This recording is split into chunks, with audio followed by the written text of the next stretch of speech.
بداية كيقول الكاتب أن المصدر أو المنبع اللي كناخدو منه المعلومات هو الآثار والحفريات اللي خلفتها الكائنات الحية في الصخور الطباقية. وكيقول أيضا باللي الحجر الجيري والرملي والأردواز كلها كتحتفظ لينا بالعظام والأصداف والجذوع والفواكه وآثار الأقدام والخدوش، ومعها آثار المد والجزر منذ أقدم العصور، بل وحتى الخدوش ديال الأمطار. وكيقول أيضا داكشي اللي تراكم عندنا من التاريخ القديم لحياة الأرض راه تجمع درجة بعد درجة في السجل الحجري. وربما هذه المعلومات كتبان لينا اليوم عادية، ولكن الطبقات الرسوبية اللي كنشوفوها دازت مرحلة الالتواء والإعوجاج والتبعثر باش تراكمات بشكل غير دقيق ومنظم. وخصك تعرف عزيزي المستمع أن هذا السجل لم يتم قراءته إلا بعد عمر كبير وطويل اجتهدوا فيه العلماء والباحثين في هذا الميدان باش يتوصلوا لهذه النتائج. ويقدر المدى الزمني الكامل لهذا السجل الصخري بمليار و600 مليون سنة. وعلماء الجيولوجيا كيسميو داك السجل الصخري اللي تكلمنا عليه باسم الصخور الأزوية، أي بمعنى التي تحمل أي أثر للحياة واضح عليها. وكاينين مساحات شاسعة من هذه الصخور الأزوية عريانة وقاحلة في شمال أمريكا، والسمك ديالها خلى هاد الجيولوجيين يعطيوها عمر يقدر بنصف عمر السجل الصخري أو أقرب منه.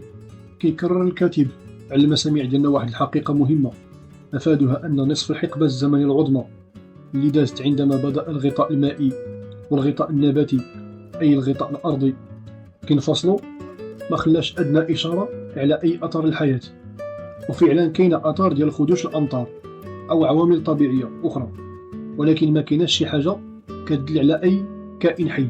يعني ما كايناش شي حاجة، شي آثار أو شي بصمة كتدل على وجود واحد الكائن حي في هذه الفترة هذه.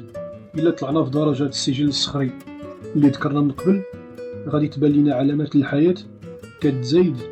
وكيسمي الجيولوجيين هذا العصر من تاريخ العالم بالزمن الباليوزوي السفلي أي الباليوزويك. وأول الدلالات على وجود الحياة هي الآثار والرفات ديال كائنات بسيطة مثل أصداف أسماك بحرية صغيرة واللي معروفة بوزروق. وجود حيوانات نباتية مثل الإسفنج والمرجان ليزوفيت عندها رؤوس بحال الأزهار والأعشاب البحرية. كاين أيضا آثار الحركات ديدان البحر وبقايا القشريات. وكاين أيضا مخلوقات في زمن مبكر جدا كتشبه القمل النبات أو القمل النباتي، وهي مخلوقات زاحفة عندها القدرة على تكوين نفسها. وأيضا كائنات تريليوبايت مثلثة الفصوص من فصيلة العناكب وبدون عمود فقري. من بعد ملايين السنين اللاحقة غتبان أنواع جديدة من الكائنات من ضمنها العقارب البحرية، وكتميز بالمرونة في الحركة أكثر من أي كائن ظهر من قبل هذه الحقبة هذه. حتى شي مخلوقات من الكائنات اللي ذكرنا ما حظاتش بواحد الضخامة في الحجم، واللي كبيرة فيهم كاع كاملين هو صنف من العقارب البحرية كان الطول ديالها تقريبا 9 الأقدام أي ما يقارب 2.5 متر تقريبا. وبالنسبة للبر لا يوجد أدنى أثر للحياة أو كائن حيواني أو نباتي. في جميع بقايا النباتات أو الحيوانات اللي بقات من ذاك الزمن ليست إلا كائنات مياه ضحلة أو مياه مناطق يتعاقب عليها المد والجزر. ولا بغينا اليوم نلقاو شي مخلوق أو كائن شبيه تلك الكائنات السابقة اللي تكونت في الزمن الباليوزوي السفلي، فغادي نلقاوها اليوم في أحسن صورة إلا في مسألة الحجم. وكيف غادي نلقاو هذه المسألة هذه؟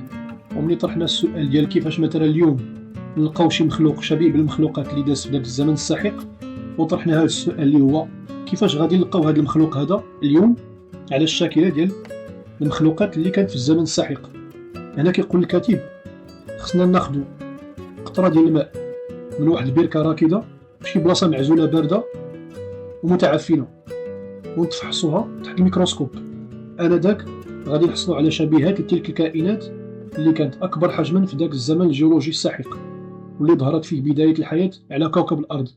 يعني كيقول الكاتب بكل بساطة أننا خصنا اليوم نمشيو لواحد البركة اللي هي راكدة وناخذ منها واحد العينة أي واحد القطرة في واحد البلاصة تكون معزولة وباردة وتكون متعفنة ونعرضوها تحت المجهر أي الميكروسكوب من تما غادي يبان لينا بلي راه تقريبا كاين واحد، تقدر تكون شي مخلوقات اللي هي اقرب لهذاك المخلوقات اللي كانت في ذاك الزمن السحيق. وكيقول الكاتب هيربرت ويلز: ومع ذلك من الخير انه يحتمل ان صخور الزمن الباليوزوي السفلي قد لا تزودنا بشيء ما يمثل او يشير الى بداية الحياة على كوكب الارض، لانه الا ما كانش لهذه المخلوقات اجزاء صلبة في الجسم ديالها بحال مثلا عظام او مثالب او صدفة او قشور صلبة، فراه ما غاديش تخلي اي اثر على وجه الارض، لان عامل الثقل مهم في هذه العمليه هذه. كاين في العالم اليوم مئات الالاف من الانواع ديال المخلوقات الصغيره والهشه اللي ما يمكنش يتصور شي عقل على انها غتخلي اي اثر او شي اثر جيولوجي، لان تكلمنا من قبل على المساله ديال عامل الثقل مهم. وكيقول الكاتب: ولعل الماضي السحيق لهذا العالم كان فيه ملايين من تلك الانواع من المخلوقات اللي عاشت وتكاثرت وازدهرت وغبرات بلا ما تخلي حتى شي اثر. ربما كانت مياه البحار والبحيرات الدافئه والضحله في الزمن الازوي غنيه بالكائنات والعينات التي لا اخر لها، واللي عندها شكل شبه هلامي، يعني بحال شي كعكه ديال الجيلاتين. هذه الكائنات مجرده من الاصداف والقشور والدروع والعظام، وعينات اخرى من نباتات رغويه لا حصر لها، منتشره ومتواجده فوق الصخور والشواطئ المعرضة للمد والجزر والمغمورة بأشعة الشمس.